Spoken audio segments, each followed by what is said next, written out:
Tom Downey here for NFL Daily by Chat Sports. We're about to break down the top NFL free agents left after the 2024 NFL trade deadline. Before we get into that list, top 20, I want to hear your favorite team in the comments section of today's show. Whether it's Cowboys, Raiders, Bucks, Browns, Bengals, Bears, whatever it is. I don't know why I said so many B teams. Get your answers in the comments of today's show. We'll go from 20 to 1. I think Charles Leno is actually a better player than number 20, but it's been very quiet around him, and there had been rumors of retirement when his season ended. I wonder if the desire on his end is fully there to play. Number 19 is Jerick McKinnon. As we get to a not great group of running backs that are available, I refuse to even put Leonard Fournette on this list. McKinnon and our number 18 guy we'll get to in a second are two very different types of players. McKinnon is more of the change of pace, the third down back. He didn't do a lot of great running in Kansas City, even at his best, but he does offer some pass-catching value. The Chiefs obviously didn't feel the need to bring him back, which is telling, because there's another player that they did that with, even though they won a Super Bowl, in part because of their contributions. Number 18 is Latavius Murray. He is more of your short yardage, battering ram back. He had a pretty successful NFL career. The mostly quiet buzz around him, for a lot of these guys, frankly, is kind of telling. Maybe that's no more telling for any player than Jaron Kearse. It's a little weird what's happened. The Cowboys, frankly, should have benched Kearse last season. He wasn't playing well. He was a liability with penalties and missed tackles and coverage lapses. And they kept playing him throughout the season. Didn't play well in their playoff game, like the entire team, to be fair. Many thought he would go join Dan Quinn in Washington. Dan Quinn did not, and nobody's picked up Jaron Kearse, which just makes the whole thing kind of weird. Shaq Leonard is number 16 on this list. He was briefly with the Eagles last year after the Colts had released him. It came down to Dallas and Philadelphia. Philadelphia wins the rights to his services, and play wasn't particularly good. For a former All-Pro, the speed has been sapped a little bit too much because of injuries. Who do you think is the best NFL free agent left unsigned? I'm not including guys on practice squads, so that might take away some very, very good answers. But we'll make it the pin comment anyway. Best unsigned NFL free agent. J.C. Jackson was a potential don't sign the player that Bill Belichick let walk guy. He was awesome at his best in New England. 14 pass breakups, 9 interceptions, 23 pass breakups, 8 interceptions, and was a disaster in L.A. Was a little bit better in New England, but got a little bit negative character buzz as well. To go from 23 pass breakups and 18 interceptions to 11-1 is a steep drop-off, and the Chargers just wanted to get out of that contract. That's the fall-off of J.C. Jackson was rapid, and it's unfortunate. Number 14, Russell Gage, who has battled some injuries, did briefly join the Ravens in the preseason, lasted about a month, got cut, and has been pretty quiet for him overall. Frankly, as we'll get into, the veteran wide receiver market never really got going for a couple notable names. Now, we've seen in recent years players like Melvin Ingram, etc., get picked up late in the season by a contender, and Frank Clark could fit that mold. Veteran pass rusher, has dealt with some off-the-field stuff earlier in his career, has bounced around as of late. Teams always need pass rush depth. I wouldn't totally rule that one out.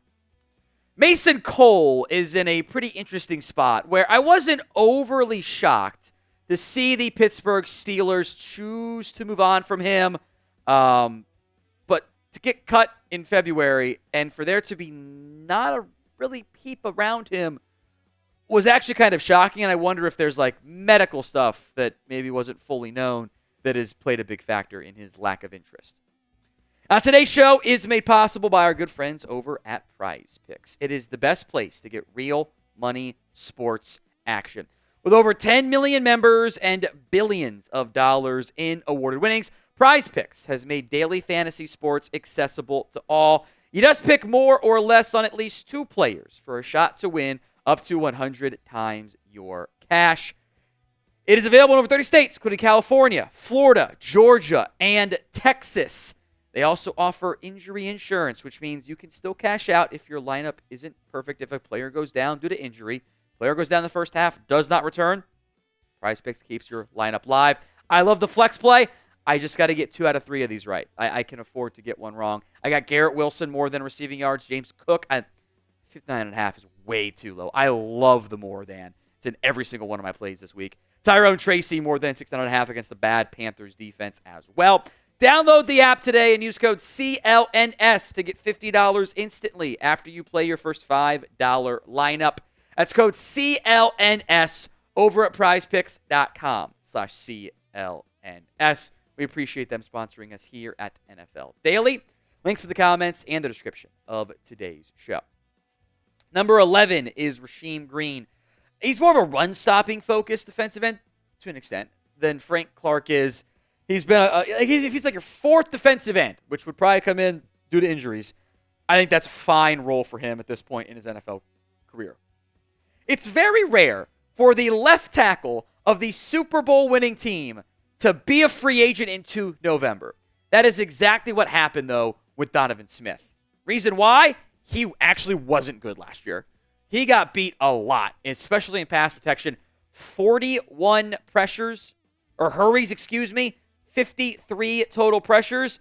That's absurd. That's really bad play.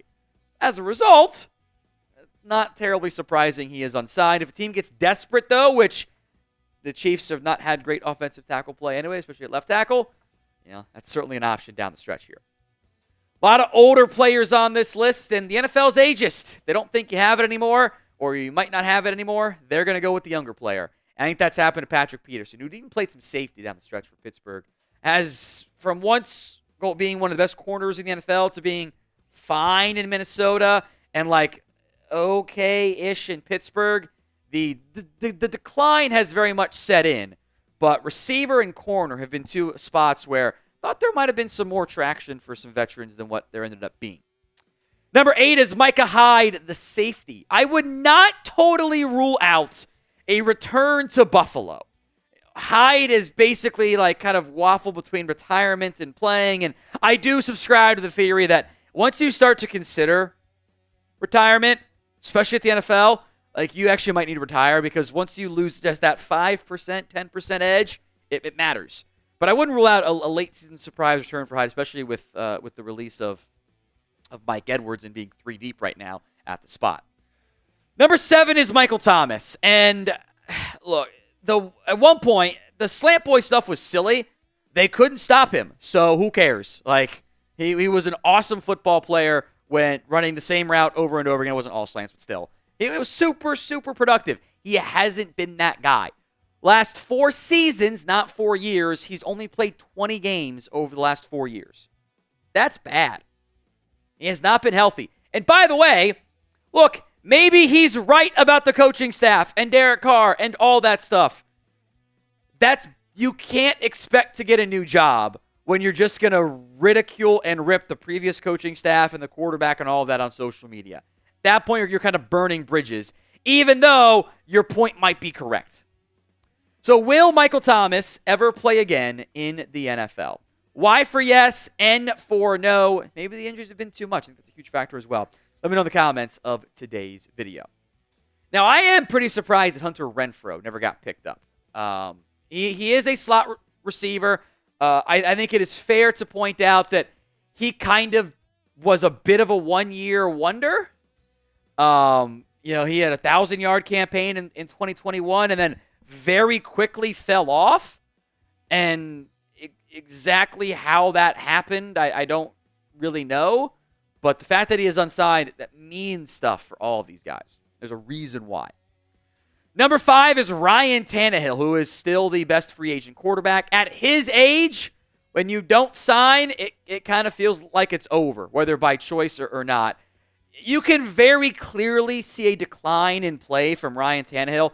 All the statistical numbers on screen. The games played, the yards, the touchdowns, the interceptions going the wrong way. Even like on a per-game basis, maybe not so much 2021, 22, but you get my point. The QBR plummeted. The supporting cast was not as good either. I had thought he might find a veteran backup spot, kind of like Joe Flacco did. Didn't materialize so far for Ryan Tannehill. Corey Davis did the whole, I'm retired, now I'm going to unretire, and then not much happened for him. I think the talented football player, former high-round pick, when we go to this list in 2025, these guys aren't going to be on there because they might just have been forced out of the NFL. Our next goal is 387,000 subscribers. We are 770 away. Help us get there. Hit that sub button right now. David Bakhtiari is suffering from what I call the older player squeeze. Most NFL teams carry between 4 and 3 offensive tackles, somewhere in that range. You do that times 3.5. There's 112-ish tackles on NFL active rosters.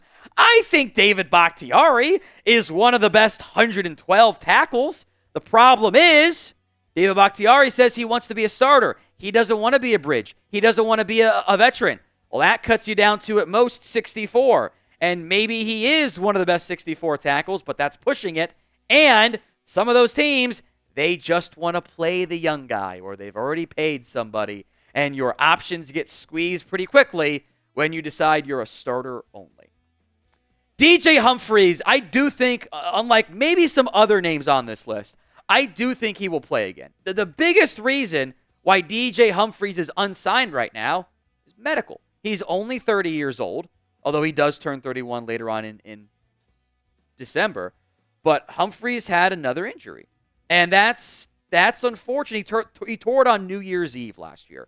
So we're not actually even a year removed from DJ Humphries being, removed from that injury. We're getting close to it.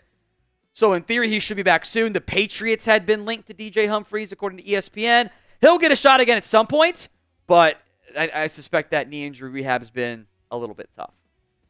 Number 1 is Xavien Howard, and I wonder if this is non-football reasons why Xavien Howard remains unsigned. I'm sure you've seen, heard, read about whatever the off-the-field stuff he's currently dealing with. It had been mentioned back in September. He expressed interest in the Texans, and they didn't seem to show much interest. In May, he got medical clearances, and I think the civil suit was probably a pretty big deal. It's been very quiet around him since then, which makes me think it's off-the-field stuff and less about the on-the-field stuff. His play had absolutely declined, but decline in play, the civil suit stuff he's facing, which, if it's true, just sounds really, really bad, that can turn off NFL teams.